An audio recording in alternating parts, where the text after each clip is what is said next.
Flint, Michigan was a boomtown in the 1920s. America had just emerged from World War I. The Flint economy began to experience an amazing growth spurt. The boom was directly connected to the manufacturing of automobiles. The city of Flint was the destination for many immigrants, both foreign and domestic. There was a housing shortage there because of the new workers who had been moving to Flint to work in its manufacturing businesses. Flint's economy in the 1920s was very fertile ground to nativism and white nationalism. That was a marked reversal of its path in the 1860s because Flint had provided thousands of its men to fight for the Union in the war between the states. That is, the state of Michigan was the largest contributor to troops in the Union Army of any state. Of course, that war was ostensibly for equality, freedom, and to end the barbaric practice of slavery. By 1921, Kersley Park on Flint's east side was host to several Ku Klux Klan rallies and parades. The Ku Klux Klan activities were in the open and were a family affair, complete with children rides and entertainment. They also were known for charitable works. The Ku Klux Klan Klaverns, as they formed, began in approximately 1920, according to news reports and historians. A Klavern is a lodge or a regional grouping of Ku Klux Klan members. The Southern Poverty Law Center keeps tabs on skinheads, anti-Semitic groups, white nationalists, Ku Klux Klan, and other hate groups. The Southern Poverty Law Center has documented numerous activities of hate groups in the mid-Michigan area and Flint specifically. It is estimated that between 1915 and 1940, there were 3 active Klaverns in the Flint area. That is an alarming number considering Flint compared to Detroit Detroit is a much larger city. Flint ranked right up there historically as a home for the Ku Klux Klan. Judson Lincoln Transu was supported by the Ku Klux Klan. The Klan at the time mounted a recall of Transu's predecessor, Mayor David Cuthbertson, for his appointment of a Catholic police chief, James P. Cole. Despite all the efforts of the Ku Klux Klan, the new mayor, Transu, kept Cole on as the police chief. In the 1920s, that may have been the zenith of Ku Klux Klan activity in Flint and in Michigan, according to Macomb County College professor Michael Placco. He's an expert on the history of the Ku Klux Klan and hate groups in Michigan. In an interview with the Metro Times in 2019, Michael Placco told the Detroit Metro Times the following about the Ku Klux Klan in Michigan. Indiana takes the cake with the biggest membership and the most dues-paying members. But Michigan and a lot of other states in the Midwest were the Klans of the 20s that took root in Michigan was not like the Klan down south after the Civil War. Some call this the second emergence of the Ku Klux Klan in America. America had just been through a lot. A prominent development in the 1920s was vigilante fascism. These groups in Michigan were very violent. They engaged in deadly attacks on the others, namely blacks, Jews, Catholics, labor union organizers, and immigrants. The Black Legion made a home in Michigan in the 1920s, primarily based in Detroit. This gang was a splinter group of the Ku Klux Klan and far more extreme, if that can be imagined. Interestingly, the Black Legion, according to historians and author Tom Stanton, had direct links to the auto pioneer Henry Ford's thuggish goon, Henry Barrett. Barrett was the security chief for Henry Ford. He earned his fame and reputation brutally attacking union activists and union supporters for trying to organize the Ford Motor Company. Henry Ford had a plethora of well-documented racist beliefs and he often acted on them. The Black Legion is a group historians have largely overlooked. It was a Depression-era hate group founded in Ohio in the early 1900s. The Black Legion splintered off from the Ku Klux Klan only to find a place to thrive in Michigan. It was violent and ruthless. It also was a group that had a documented history of killing Black people, Jews, and other minorities. The Black Legion found comfort as a union-busting gang. It punished labor union organizers and sympathizers. They were, after all, operating as a secret society, exactly like the Ku Klux Klan. Think the Ku Klux Klan without guardrails. The Ku Klux Klan did not miraculously disappear after World War II. In its modern history, there is much activity to note. In 1967, the Detroit News published photos of a Flint Ku Klux Klan parade in downtown Flint. It is shocking today to reflect back on that time. They convinced a local judge to serve as the photographer. The local police were notified of this meeting and were down the block. As the Flint police and the FBI watched media reports of this unusual gathering, they became interested as well. The Flint police, the FBI, as well as the Genesee County Prosecutor's Office, which I headed, sized up this group. The police ran the Ku Klux Klan leader's history and discovered that he was a convicted felon. A search warrant was issued, and the police paid a visit with a tactical raid team. They found numerous guns and ammunition. They also found the Klan's flag that was used for their photo op. The police captured not only the guns, but also the flag of the Ku Klux Klan to be used as evidence later. A search warrant was prepared and approved, and a visit was made by the police and the raid team. Acquired in the search of the house were several handguns. Long guns was an important psychological weapon. Felons are not supposed to have or possess firearms, in case you were wondering. In some cases, the federal penalties are very harsh, and in federal court, a defendant can get up to 10 years mandatory prison sentence. Often, the local law enforcement would send cases to the federal government of those who were repeat criminals with a history of engaging in violent gang activities. We referred this particular case to the FBI and the U.S. attorney, who then prosecuted the case and sent the man to prison. Most of this story was never fully told to the public. It still makes me smile to this day. Flint, Michigan was a target-rich environment for gang enforcement efforts. All this prompted my interest in tattoos and graffiti.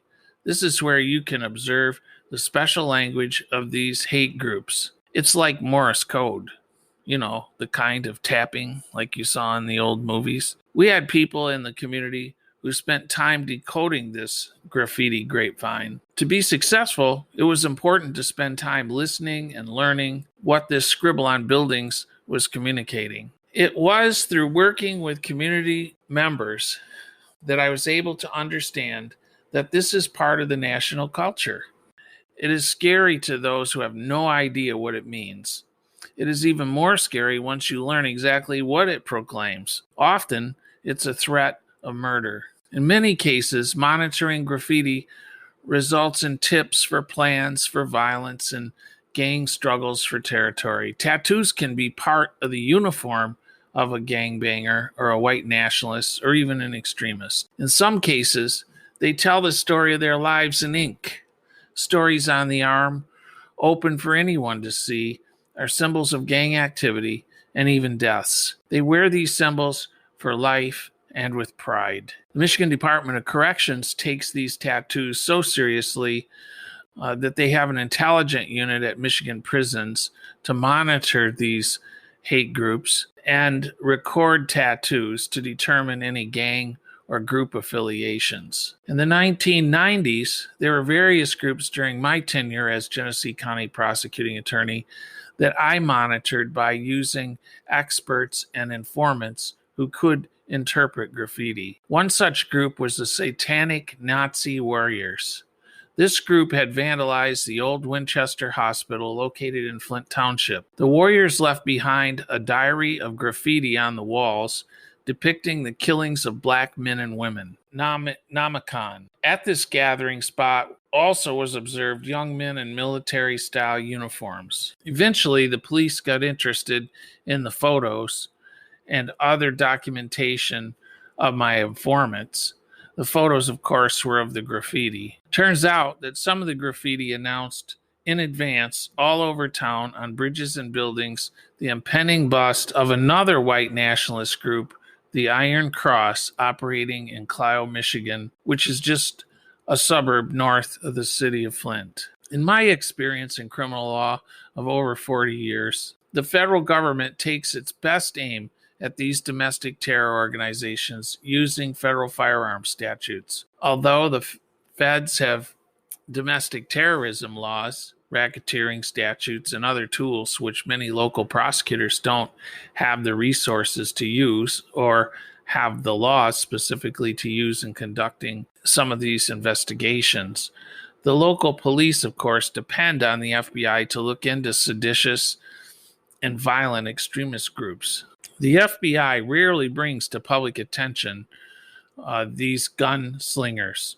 In a rare public statement during the 2020 election season, Christopher Wray, the director of the FBI, made it known that it was these white nationalists that posed the biggest threat of terrorism to America's domestic tranquility. During my many years as prosecuting attorney in Michigan, I developed a keen eye on anything that looked like white nationalist groups in the Flint area. The first reaction of many police and prosecutors is that these people are not brave or smart enough to carry out their delusions and fantasies.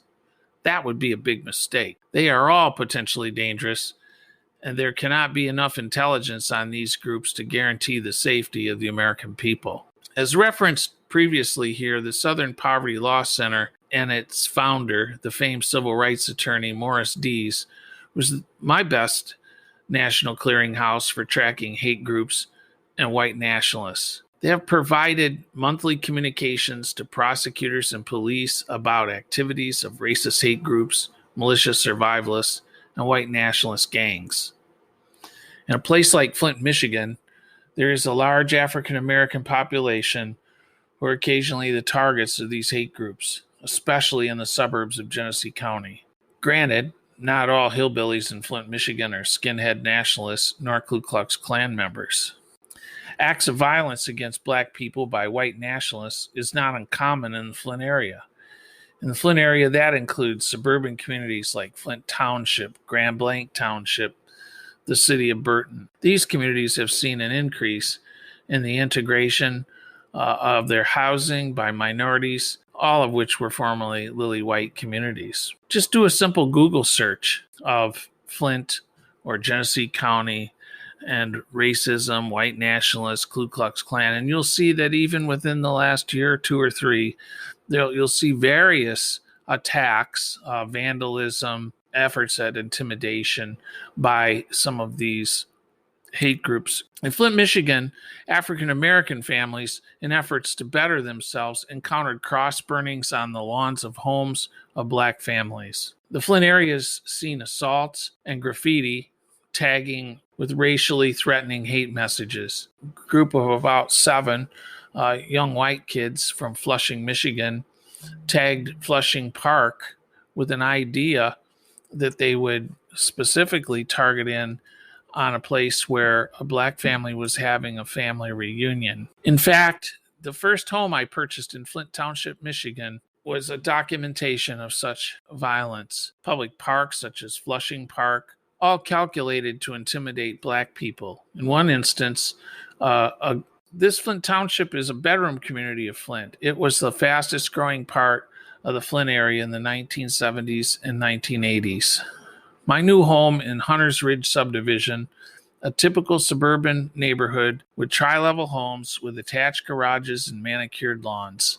I purchased the foreclosed home from the local bank. The previous owners were African American. I learned not long after they moved into the township The house was attacked and firebombed. He and his family were the first blacks to integrate Flint Township and Hunters Ridge subdivision. Welcome to the suburbs of an American city. Also during my years as Genesee County Prosecutor, that is from 1993 to 2005, the office prosecuted numerous individuals for ethnic intimidation, assault, and malicious destruction of property arising out of offenses motivated racial hatred. Our focus and target was gangs of all variety, including motorcycle gangs, street gangs, and even groups claiming to be the Michigan Ku Klux Klan.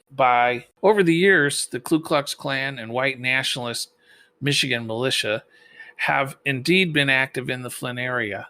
I found myself repeatedly served legal papers from the Michigan militia. You know, those are the same guys that showed up at the Michigan Capitol recently, armed to protest Governor Whitmer's lockdown of the state. They're also the same type of group. The Michigan militia and its offshoots on me. It was goofy stuff and seemed to me like a delusion gone wild. The complaints were supposedly from courts. The complaints were supposedly something that they created out of their own court system. These militia folks loved to gather local sheriffs whenever they could find one crazy enough to lend them an ear. I remember the Lapeer County Sheriff in the county adjacent to Genesee County would meet with the militia. Nothing came of it as far as I know. However, reading about Michigan sheriffs today who lend a hand to groups like the Proud Boys, a right-wing violent extremist group, it struck me that these hate groups love to operate in rural areas of Michigan where the hate is strong toward anyone who is not white and Protestant like them. The office of sheriff seems to attract populists in Michigan. Unless the sheriff is from a town with a racially diverse or college-educated voter base, you can rest assured that sheriff is vulnerable to the whims of populism and many to the racist militia groups that have brought so much disgrace to the state of Michigan. I know for a fact that I wasn't the only law enforcement officer wary of the militias. They had guns and they were crazy folks. They had the potential to get to drinking too much Busch beer and go on a rampage. Motorcycle gangs, which also many held nativistic beliefs, racist beliefs, simply became more and more interested in selling drugs and raising hell.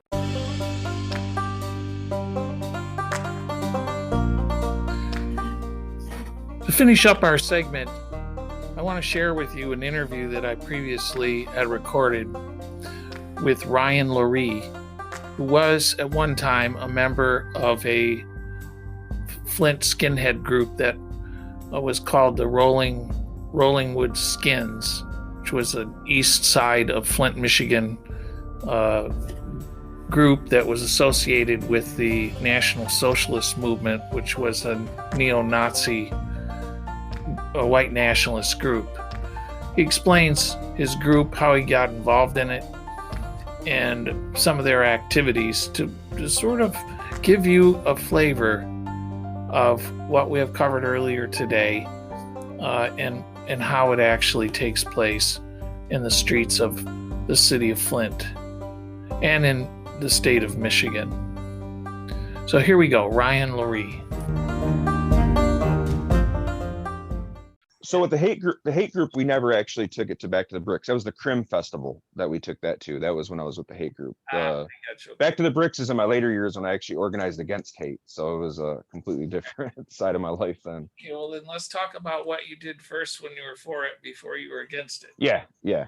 So we went to the Crim Festival of Races, not back to Bricks. And when we went to the Crim, we did that because, like I said, we wanted to go more mainstream. Most of the groups like National Socialist Movement, people that you saw getting media attention, and any type of media attention, whether it's negative or positive, was attention and focus on the group. Okay. So you were actually trying to get attention at that point. Yes. Most of the time you spent trying not to get attention, right? Right. By this time, we had a decent amount of members. We had about 50 different guys that were in and out most of the time. We felt like that was a good enough number now. And we had already connected with National Socialist Movement and felt like we, in another group, the Hammerskins out of Canada, that we felt like we had a substantial system set up for us to start kind of going to the media. We have this road race running activity that's one of the largest events of its kind in the country. Yeah. People from all over the world. And so you decide you're going to do some kind of an action for this road race. Yep. So we brought about 15 different guys down to the event, and we were passing out flyers. Now eventually, what did the flyers say? There was a lot of rhetoric about why you should protect the white race. We had the 14 words of the white man that was on there, which are words that were created to, about protecting, white culture. We had the words or the numbers 1488 on there, which the 14 stands for the 14 words of the white man. 88 was the eighth letter of the alphabet twice, HH for Hail Hitler. And then just some stuff on there, how they could join, how to find our MySpace page actually at the time, and 4chan to kind of hook up with us on a Discord server. So what did you do at the event itself? You were just passing things out? Yeah, we were passing flyers out. Every time we went up to somebody, said, basically protect your white race, white culture is under attack. Basically launching off some Zionist conspiracy theories that the Jewish people were going to take over the United States if we didn't do something about it. At that time, immigration was still a huge hot topic, or it just started to become a real hot topic. And so we used that too, that, immigrants were taking our jobs away from us and that you needed to do something now to act now. We did have the police actually stop us. Eventually they had to let us go back out again. And they called the prosecutor's office, and the prosecutors actually told them that they had to let us go and do what we were doing. If we weren't committing violence and all we were doing was passing out flyers, that they couldn't do anything. And I knew a lot about my constitutional rights at the time, so we definitely started spitting out a bunch of constitutional. So growing up in Rollingwood, and on the east side, period, I was all over Flint. So during the 90s, and you were a prosecutor at that time, there was gang activity everywhere in the city of Flint, especially in Rollingwood where I grew up. We had the Cobras and some Vice Lords and Bloods that really had a stronghold in the area that I was from there. And so I saw some drive-by shootings. It wasn't uncommon to see guys committing crimes that were involved with gang activity. Me myself personally, I was never actually part of a gang, but definitely had friends and people that were affiliated. And so there was a lot of white kids that, they would say racial things. There were definitely some racist tension there, but never any type of gangs early on in my life that were. You said that you told me earlier in our conversation that you had an uncle that was involved. You said earlier your great grandfather had been involved in the Ku Klux Klan, but you had a more immediate relative when you got out of the army. So my uncle actually had just got out of prison, and I had a huge falling out with two of my friends, two black men. Yes, he was. So when he came out of prison, he had joined the Aryan Brotherhood while he was in prison, and because of that, he met quite a few guys. It's a white nationalist group. Most what we find in America, they're really established themselves in prison. So a lot of the radicalization that they do is in prison itself. And they're a white group that believes in not doing drugs, no alcohol, and protecting Do you start getting into it because of him, or what was it he was teaching you? He took me, and actually, so I had gotten to the fight with my friends I had told you about, and I was very angry. And I was angry at the world at the time because I couldn't find a job, and I probably should have been more angry at myself and getting my life together, but I was taking it out on everybody else. I actually was introduced to a man named Ron Chadwell, that my uncle had actually knew previous to actually going to prison. And then a couple of the guys that he was in prison with that were hanging out with Ron at the time, with the Buick City Boot Boys, who was a skinhead organization in the city of Flint at that time before I had actually even started hanging out with them. He took me to introduce me to Ron. Ron was a very charismatic type of, I call him a cult leader. He wasn't your typical what I would expect to see when you see this guy. My Uncle Timmy is taking me to introduce me to these guys that are skinheads, and I'm thinking I'm going to see this shaved head, big, huge, bulky guy with tattoos. But it was actually a complete opposite. He's a very small little guy, missing a finger, and just talked real low. But all he ever talked about was hate rhetoric, and so he pushed it down everybody's throats as much as possible.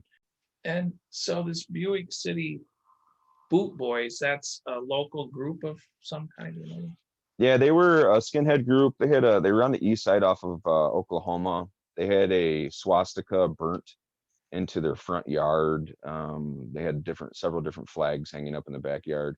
One of the cases that really put them, I guess, what they considered on the map was where a Jewish man was actually stabbed to death and then drowned in the Flint River by two of the members. I guess they said that he was a Jewish infiltrator. He tried to infiltrate the group. They found out.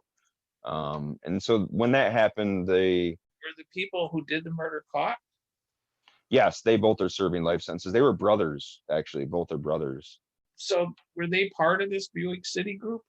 Yeah, it was part of the Buick City Boot Boys. Ron Chadwell was the president at the time. Did they hold regular meetings? Yeah, in the beginning, it was really unorganized. It was more of Ron had a keg over at the house all the time, and there was parties, young people that he would try to bring around. And it wasn't until I actually came in and started to try to organize it more like the military would. And we sat down and had some conversations with some people through the National Socialist movement, who's like the largest Nazi organization, they say, in the United States. So you because you had been in the military, mhm. and you had learned certain things about discipline and order and organization, you then were able to apply that. Were they talking? Did they have arms? Did they have, were they collecting guns or weapons? Yeah, actually, one of the first times that I was introduced to these guys, I came to the gate, Right. and there was a guy actually with a pistol, a firearm on him at the time, and they were doing tattoos in the garage. I seen the pistol on his arm or on his side, and I almost got the fight or flight. Like, I don't know if I should be here, but I went ahead and went with it anyways. They did have multiple different firearms. Most of them was stuff that each person owned individually, but Ron did have a decent sized stockpile at his house. So everything we did was mostly about trying to just mainstream hate at the time and connecting with groups around the world and trying to, like, I guess, more globalize what we were doing instead of just being some small group from the east side of Flint. So you were trying to connect your group to outside organizations that peddled hate. Yeah, and we eventually did. I mean, no, so was there violence? Yes, there was violence. These guys would go out sometimes in their vehicles and have their flags flying on the side and throw rocks and 2-liters and whatever they could out the windows. Right, exactly. The old ways of a lot of skinheads was street fighters, go out and just destroy stuff and kill people. Kill people, violence. Yes, exactly. And the worst of the worst. But Ron's plan when I came in was to create more order and kind of spread the message of trying to bring in leadership and membership. And then we met with several different organizations, one being the main focus who organized the National Socialist Movement up in Cadillac, Michigan at one of their parks there. Did you participate in their rallies nationally in the other cities? Detroit, on a couple of occasions. They've had some rallies there. I never traveled to, Minnesota. I couldn't afford to leave. Would your group go to Detroit to participate? Yes, we went on. So what I'm asking is, the kids from Flint would go down there, men, Yep. down and participate with other people from around other cities. Yes. Detroit had a really, really big stronghold for skinhead groups. There's about 3 different groups that were there at the time, and still to this day. National Socialist Movement, their headquarters, they actually moved to Detroit.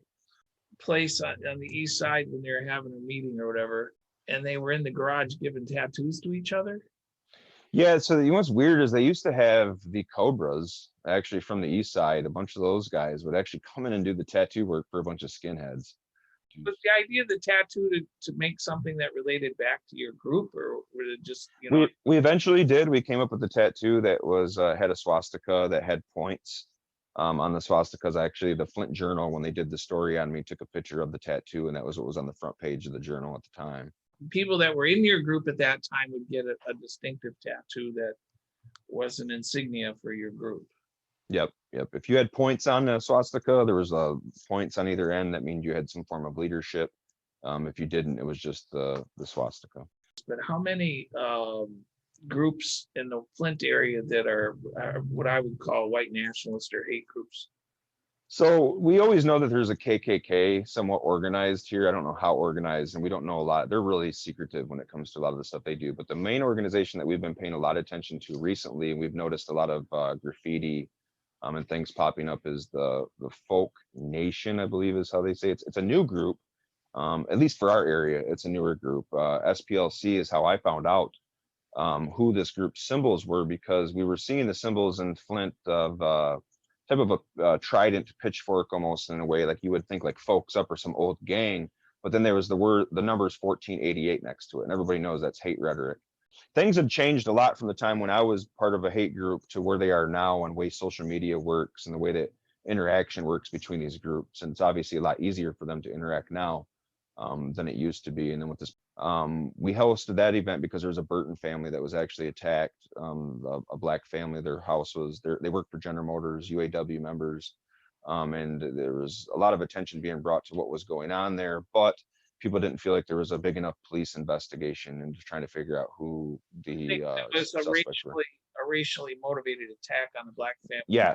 Yes, they threw a Molotov cocktail bomb at their garage, and just doing different things at night to really just cause chaos for the So family you and did fear. rallies in Flint and other places? Yeah, I did rallies in Flint. I went down and helped do counter rallies in Charlottesville.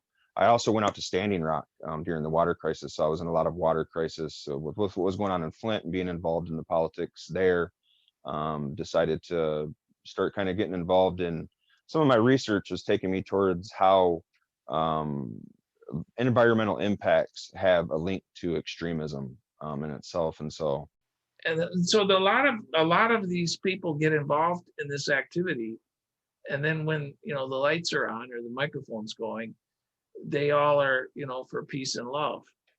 Mm-hmm. How do you respond to that now? I mean, is that something somebody has a right to be suspicious about you and your past? Oh, you always have a right to be suspicious about anybody, and I always tell everybody, do your research before you make a decision to judge. You see that with a lot of organizations today that say that they're not a racist organization or they have no attachments to white nationalism, but they actually do when you follow the money. Proud Boys, for instance, one of the reasons why I say not necessarily white nationalism, but they're definitely an accelerationist group. They want the all-out destruction and fall. They're really anti-government rhetoric. But the KKK, I mean, come on, you can sit there and they can declare that they're not about violence, but that's all they've ever perpetrated in this country since the 20s and on. Our violence and fear is what they use to promote their membership and try to take power, in several different areas. Also, the Oath Keepers, who is a new organization that they've been around for some time, and 3%ers, but we're finding that they actually have a lot of different police involvement, a lot of members that are actually police officers that are members of the Oath Keepers.